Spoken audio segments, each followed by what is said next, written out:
There is a place on Earth where wildlife still reigns supreme, where billows of rising snow geese are so numerous they span the far reaches of the sky, where the cycles of life have been unchanged for eons, and polar bears, muskox, and roaming herds of caribou still allow us a glimpse of a primeval world, Alaska's Arctic National Wildlife Refuge. But this exquisite landscape has an enemy at the border. The petroleum industry and powerful allies in Alaska's state government want to invade and drill for oil on the coast of the refuge. Oil versus wilderness, a battle that has come to a head. At stake is the possible demise of the most intact, pristine Arctic wilderness in the nation.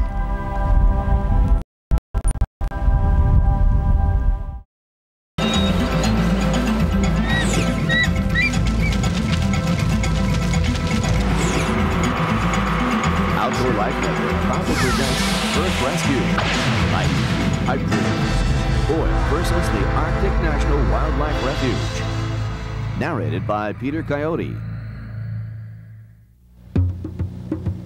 The Arctic National Wildlife Refuge is located in the northeastern corner of Alaska. The refuge is 19.6 million acres, and a small portion of it on the coastal plain has become the central battleground for oil industry versus wilderness. By everybody's analysis, the geology beneath the coastal plain is the most favorable for very large oil accumulations of anywhere in North America. The Arctic Refuge holds a sense of place in our value system as wilderness that is unparalleled. It's the standard by which many of us measure all other wilderness. It is magnificent. And the coastal plain in particular of the Arctic Refuge is the biological heart of the whole place. Pro-development forces claim oil production in the refuge will lower the price of gas at the pump, provide jobs, and increase national security. If people all of a sudden realize that they're paying $3 a gallon for gasoline, the public opinion will force any president of either party to do the right thing and open up this area. HERRERA is a representative of Arctic Power. He describes it as a citizens' grassroots organization whose main objective is to persuade Congress to open up the coastal plain to oil and gas development. While there may be some citizen participation, opponents say Arctic Power is simply a front organization for oil interests. If there's any grassroots to it, it is that the membership comes entirely out of the support alliance of the oil industry and the affiliated industries that work with the oil industry. OLN attempted to interview British Petroleum, for years the largest producer of oil on Alaska's north coast. However, BP refused OLN's requests and suggested OLN speak with Arctic Power instead. While their representative, Roger HERRERA, claimed earlier that rising gas prices would sway public opinion to develop the refuge, he also admits that it's primarily the global, not domestic markets which determine the price of oil. The price of oil is set by world demand, and it's not just American demand for oil. It's the rest of the world. We have no control over it.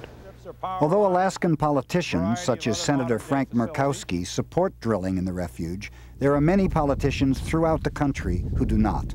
Drilling in the Arctic National Wildlife Refuge will not reduce prices at the pump anytime in the remote foreseeable future, if it ever does. Pro-developers also contend that refuge development would create jobs on both the national and local levels. Arctic Power and Senator MURKOWSKI claim that opening the refuge would generate over 700,000 jobs nationwide. This figure comes from a 1990 study funded by the American Petroleum Institute. However, 2 years after its publication, economists funded by the Wilderness Society refuted the study. Those economists found that the study made two erroneous assumptions. First, that massive amounts of oil would be discovered in the refuge, and second, that these huge finds would drive down the price of oil worldwide. Yeah, that's it. It is true that opening up the Arctic refuge to oil drilling could increase some local jobs in Alaska, primarily for oil industry workers.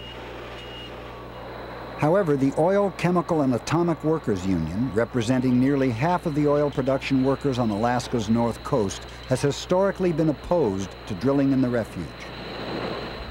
According to Bob Wages, the union's international president, oil development in the refuge presents too much risk for too little oil. He told OLN that there are some places on Earth that ought to be protected from companies that just want to make money off of them. Pro-developers insist that our national security is at stake, but to date have offered no proof that there is enough oil in the refuge to offset our nation's dependence on foreign sources. The reality is we don't know how much oil might lie beneath the coastal plain. We all use, though, the same figures which are generated by the United States Geological Survey, which have changed over time. But generally, there's an acceptance that there probably is a lot of oil there. 7 billion, 16 billion barrels, a lot of oil by any standards. Senator Murkowski's prone to use the number of 16 billion barrels. The 16 billion barrel number is probably the estimate of how much oil might be in place. When you start looking at what the efficiency is of what you might get out of the oil in place, the best number that I've seen that seems to have the most legitimate currency is the 3.2 billion barrels of economically producible oil. In the Washington Post, December 10, 2000, Senator Murkowski states that 3.2 billion barrels is at the low end of the amount estimated to be beneath the coastal plain. However, United States Geological Survey representatives confirmed that the 3.2 billion barrels is meant to be a mid-range, not low-end amount. 3.2 billion barrels of oil provides our nation with approximately 6 months of our annual use, but it might take 20 years to get that 3.2 billion out of the ground. Thus, it is clear that drilling in the refuge will not significantly enhance our national security. We know that the oil industry in Alaska already has in place enough oil to pump oil at a substantial rate through the Trans-Alaska Pipeline for another 40 to 50 years. They don't need the Arctic Refuge coastal plain. And the real game is that they're trying to lock up all of it so that they can determine when and how and at what favorable price they release it to the market. When we return, will oil development in the refuge destroy Alaska wildlife and the indigenous cultures which depend on it?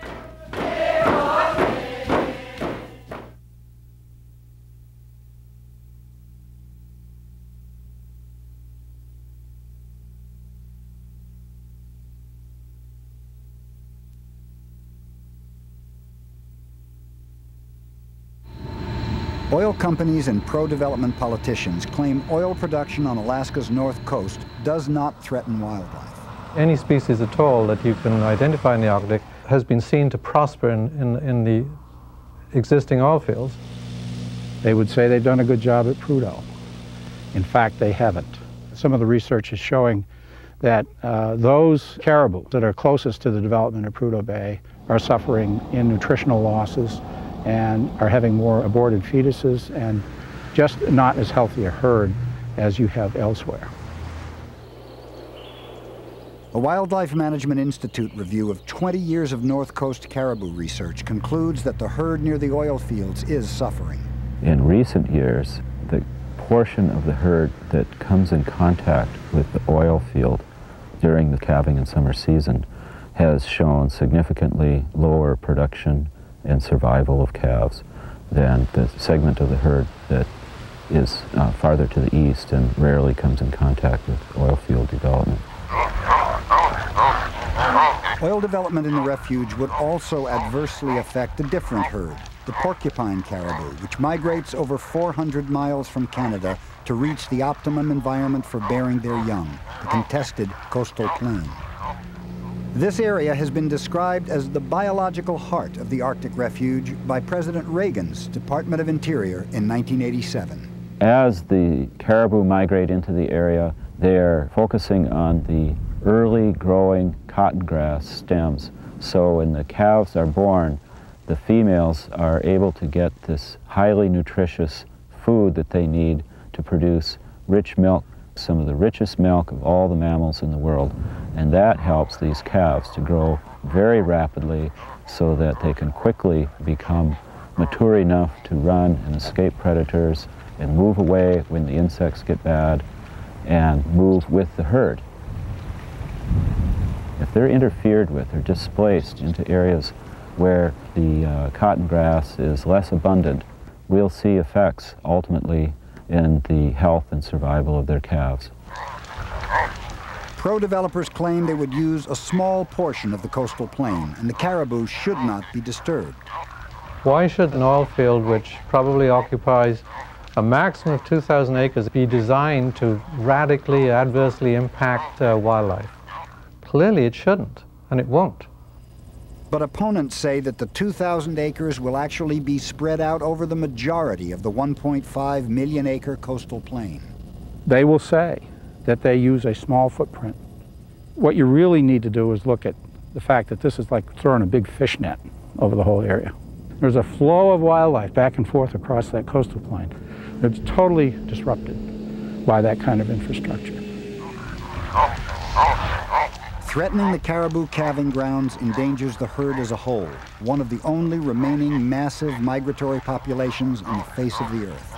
What we have here in the Arctic refuges is one of the last remote wild places that's so completely natural yet that it's really very much like what the Rocky Mountains and the foothills to the Rocky Mountains and the Great Plains was when we had the large herds of buffalo and the grizzly bears and the wolves, which now are only remnants of what once was.